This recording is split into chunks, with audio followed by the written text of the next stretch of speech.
falëndërimet dhe lavdërimet gjithnjë i takojnë Zotit të Madhrishëm, krijuesit të gjithësisë, sunduesit në këtë botë dhe në botën tjetër.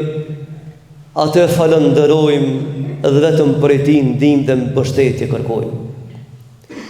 Përshëndetjet, salavatet, selamet tona të përzemërta në këtë ditë të bekuar nga ky vend, nga thellësia e zemrave tona, ja përcjell me mësuesit ton Muhammed Mustafa sallallahu alaihi wasallam, familjes së tij të ndershme, shokëve të tij besnik dhe gjithë atyre të cilët e pasuan dhe e pasojnë rrugën e tij deri në ditën kur takohen me Allahun xhalla xhelal. Të nderuar dhe të respektuar vëllezër besimtar, bazuar në atë çfarë na thot Kurani famëlart, mësojmë se asgjë në këtë botë nuk është e rastishme dhe e paqëllimshme. As njeriu e as jeta e tij nuk është e rastishme dhe e paqëllimshme. Prandaj Zoti i Madhreshëm e ka porositur njeriu që të mos e devijon qëllimin dhe arsyeën e krijimit në jetën e kësaj bote. Çdo njeri i mençur dhe i vetëdijshëm duhet ta dinë se jeta e kësaj bote është një mision me detyra e qëllime, dhe prej detyrave më të mëdha dhe prej qëllimit më final të mundshëm të kësaj bote është njohja dhe nënshtrimi ndaj Zotit të Madhrishëm.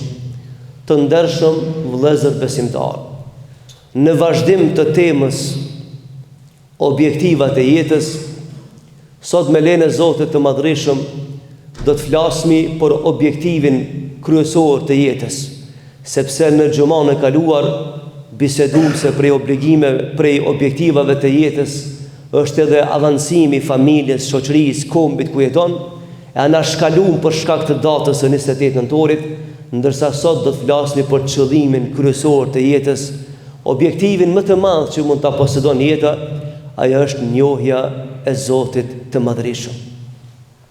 Të ndershëm vëllezër besimtar, nëse i analizojmë gjallësat në jetën e kësaj bote, krijesat, e shohmi se zinxhir njëra pas tjetrës është në funksion të njëra tjetrës, i ndihmon njëra tjetrës, i shërben njëra tjetrës për qëllime të jetës.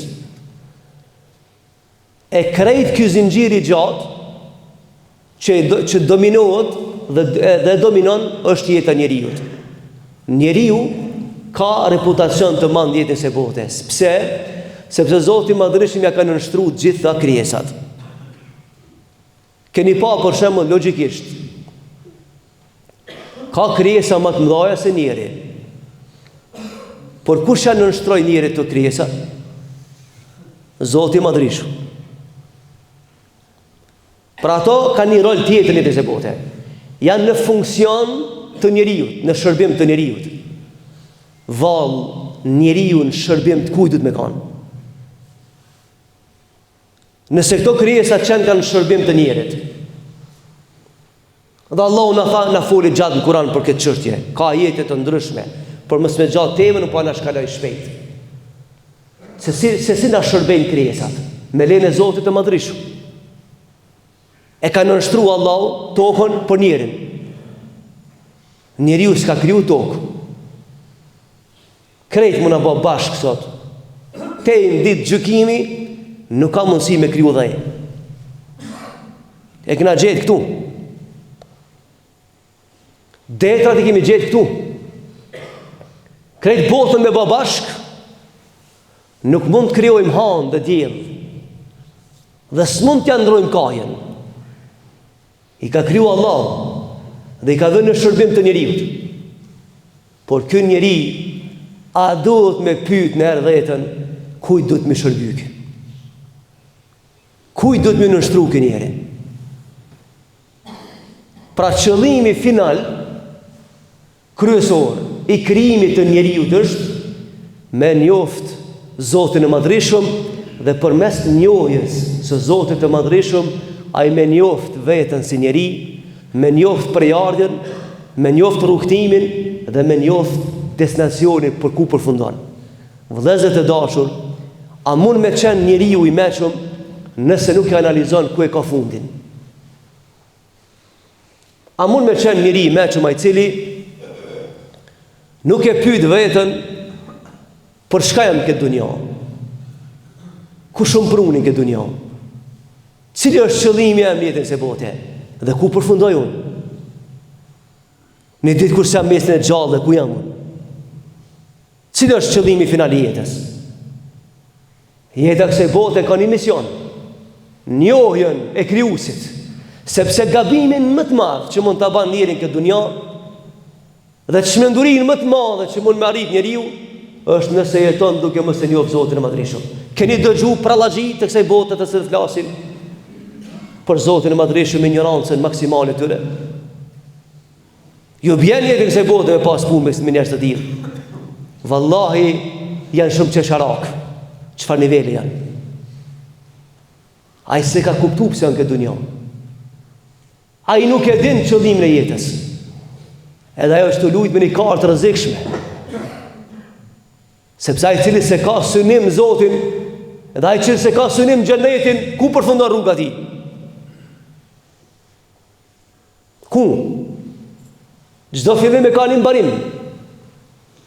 E ku do të me përfundu rruga njeriu? Ku do të me përfundu ky proces i gjatë i jetës? Do të me përfundu në xhenet, në përjetshmëri. E për me shku atje, me mrinj atje dhe bës me pas frikë, do shme ditë kuna i ki borç dhe kuna dy të nështru këtë dunja. Kanë do të me njohë këtë dunja. Krijuesin, Allahun xhelle wala. Vëllezër të dashur, kur ka ekzistu Zoti i Madhreshëm, s'ka ekzistu as tokë, as qetë, as detrat, as malet, as me lajket, as gjint, se njeriu është kriju vonë. Dhe Zoti i Madhreshëm thot, kam kriju tokën dhe qetë, arshin, ujrat, detrat, pastaj kam kriju me lajket dhe gjint, edhe i kam kriju pastaj njerëzit që me njoft krijuesin e vet, me njoft Allahun xhelle wala. Dhe urdhri më i madh që ka dalë prej Zotit të Madhreshëm dhe ju ka drejtuar krijesave, atyre që logjikojnë dhe atyre që s'logjikojnë, ka qenë urdhri fa'lem ennehu la ilaha illallah. Dije se kjo botë e ka një sundus, ajo është Zoti i Madhreshëm.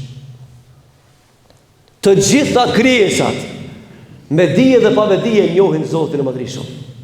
Preashtim njeriu që Zoti ka dhënë liri, e shpeshherë liria e mashtron dhe e fundos, sepse ai mendon se pse është i lirë këtë dunja, nuk do të me bën përpjekje me njoft krijuesin e vet, Zotin e vet. Urdhri më i madh vëllezër që ka njoft toka dhe qielli është fjala urdhrit e dijes se nuk ka Zot tjetër përveç Allahut xhelle wala. E kjo është temë e gjanë në shkencë, se si funksionojnë qiejt dhe objektet në qiell, si funksionon dielli dhe hana me një komandë për Allahut xhelle wala. Deri ti vjen në ditë fundit dhe të themi prapë te Zoti i Madhreshëm. Dhe dëgjuat mas pramin i studim se do të me shkurtu orën, jo me lanë 60 minuta një orë, për me lanë 59 minuta. Pse? Thanë shkencëtarët, se ka nisa dielli me ka dalsu rotacionin. Këta e ka përshu Kurani Kerimi, dielli të e nalë, të e zvëllu rotacionin, nalet me një vend dhe këthejet prapë dhe shkatrohet që ka në tokë dhe në qiell. A ditja e pura Allahu xhelle wala. Po janë tema tjera këtu. Njeriu është një udhëtar, një rrugtar i madh këtë jetë, por ja që është i vogël vëzë. E dini që prej qiellit të parë nuk shihet toka, ka që është e vogël. A mund ta gjeni njeriu mbrana kësaj toke? E kush është ky njeri që nuk pyet për Zotin e Madhreshëm? Kush na qen nga ky njeri që don me rrugtu në anën e jetës pa e njohur krijuesin e vet? Dhe kuja pas kam mësy ky njeri me përfundu pa e njohur Allahun xhelle wala. Pra objektivi kryesor i jetës vëllezër është me njoftë Allahun xhalla wala. Ai që ka njoftë Allahun subhanahu wa taala, ai ka me njoftë vetës e njeri. Ai ka me njoftë detyrat e jetës. Ai ka me ndërtu këtë jetë. Ka me shiju këtë jetë. Edhe ka me dërzu e manetin sa jetë me faqet bardhë. Dhe s'ka me pas frikë me shku te Zoti madhrishëm. Por këtë arsye vëllezër, ata që se kanë njoftë Allahun këtë dunja, në ditën e gjykimit, Allahu i pyet, thot pse jeni në xhenem? Pse përfunduat? Sepse kjo rruga e jetës përfundon vetëm 2 tabore. O ka me përfundu rruga e jetës në xhenet, o ka me përfundu në xhenem, zgjedhë cilën dush, s'ka mesatare. Në këtë dunja përzihet i mirë dhe i keqi. Në ahiret nuk përzihet. Prej 5 rregullave të ditës së gjykimit, që do të flasim një herë, Allahu thot ndanu në dysh. Nuk ka mundësi me kanë të mirë bashkë me të këqit. Dhe s'ka mundësi me kanë të barabartë ata që kanë njoftë Allahun me ata që kanë njoftë Allahun. Edhe Allahu kur t'i pyet ata në fund, banorët e xhenemit, pse jeni këtu? Ata diçka thojnë, kjo ka qenë bindja gabune për Zotin e madhrishëm. E tretëm kartën e jetës dhe nuk e ditëm se i pas një patë borxh Allahut, s'morëm mundin këtë dunja me njoft Zotin, dhe tash fati unë i zi përfundon këtu. Sepse ai që si ka njoft Allahun, ku ka me shkuaj? Qysh ka me të njoft ty? Ai që se njeh Zotin e vet. Qysh? Por këtë arsye vëllezër është transmetu për shkak kohës se pejgamberi sallallahu alaihi wasallam kur e dërgon ambasadorin e parë prej Mekës e çon në Yemen, tasaj kohës, sepse në atë kohë Jemeni, Egjipti, Persia, Habeshia janë konja 4-5 qendra të botës. S'ku me thonë sot metropolet botës. Mi përmen Anglia, Amerikë, ku diçka. Në atë kohë s'kanë ekzistuar fare këto hiç. Dhe pejgamberi sa kur e dërgon njërin prej tyre në Hadramaut, në Yemen e sotshëm, në krye qendër që ka sunduni në mrat atje. Pejgamberi sa mi thot atina Ebu Dharrit, Muadhit, ja Muadh, thot kur shkon te ai popull, të parën fjalë, të parë mësim që jam mëson, tha thuju me njoft Zotin e madhrishëm. Sa i që se njeh Zotin, ai se ka njoft kërkan. Ai që se ka njoft Allahun ai kur se njeh vetëm. Ai që se njeh fuqinë e Zotit, ai se njeh vetëm. Tha thuju, njefni Zotin e madhrishëm. E Allahu njihet përmes argumenteve që ka zbrit në librin e shenjtë dhe përmes mësimeve që ka dhënë pejgamberit të vet Muhammedit sallallahu alaihi wasallam. Dhe ne njohim Allahun për Zot, një i pa fillim e pa mbarim, krijuesi, gjykuesi, furnizuesi, sunduesi. Ai i cili krejt gjallësa në varën prej tij. Ai s'në varën për askujt. Dhe ne duam që me këtë fjalë vëllezër, që përmbledhet me një fjali, La ilaha illallah Muhammad Rasulullah, ne duam ta nismë jetën me këtë fjalë. Edhe në fund se mund të thonë kështu në atë drasën e vdekjes, kur t'ja falmi xhenazën, kur ta varrosmi, kem qef na atë ditë kur t'na falni xhenazën tjerë, na me kesh sepse e kena besu Allahin hak. Na duam me dalë për kësaj bote dhe fjala fundit me thonë, o Allah, vallahi të kemi njohur për Zot. Edhe kena jetu për ty. Edhe tash s'kem frikë me artë e ti, sepse ti na ke garantuar një rrugë të përjetshme nëse të besojmë. Dhe ne duam kështu me shku te Zoti i madhrishëm. E ata që kanë zgjedhur rrugën tjetër, ta dinë që bota përjetshme sa si kjo botë. Keni pa vëllezër kjo botë, edhe të këqit edhe të mirë janë bashkë.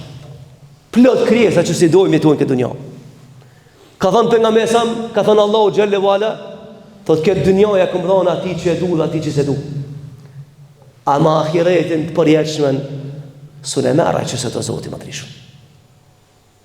Anë këtë dunjë bashkohemi bashkë. E dini çfarë njerëz të këqij man këtë tokë?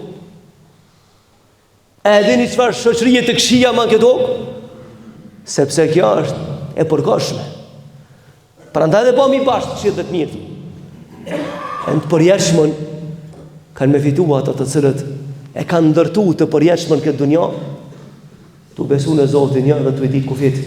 Dhe e fundit vëllezër, vjen njëri te pejgamberi asam dhe thotë ja Rasulullah, po jetojmë thot me një kohë që shpesh po sprovohemi, po lëkundemi, po atakohemi. Thotë na mëson një fjalë me të cilën e takojmë Zotin e Madhreshëm. Ama jep një mësim thotë që ti qëndroj besnik jetës. Me 2 fjalë thotë pejgamberi sa më apo shumë. Çka i thotë? Thotë kul amantu billahi thumma istaqim. Tha thuj po i kam besu Allahut dhe qëndra. Mos u ban marash asit rrethëje. Të gjithë janë kalimtar, përfundimtar. Të gjithë desin. Të gjithë janë me një stacion. Të gjithë janë me një tren. Të shku në stacion e vdekjes. E pastaj matët fatyt atë ditë kur derpi se bote. Dhe ne duam të dashur vëllezër që ta njohim Zotin e Madhreshëm. Mësoni fëmijët e juve, mësoni familjarët e juve, këshilloni njerëz të familjes, mos luaj me kartë besimit, sepse kime humb me gjithçka. E a ditë mas lot tonë s'kan më të bëjë dobi, e as kush tjetër, sepse vendimi i Allahut është i prerë, nuk shkel në brigjet e xhenetit ai i cili ka luajt me kartë besimit.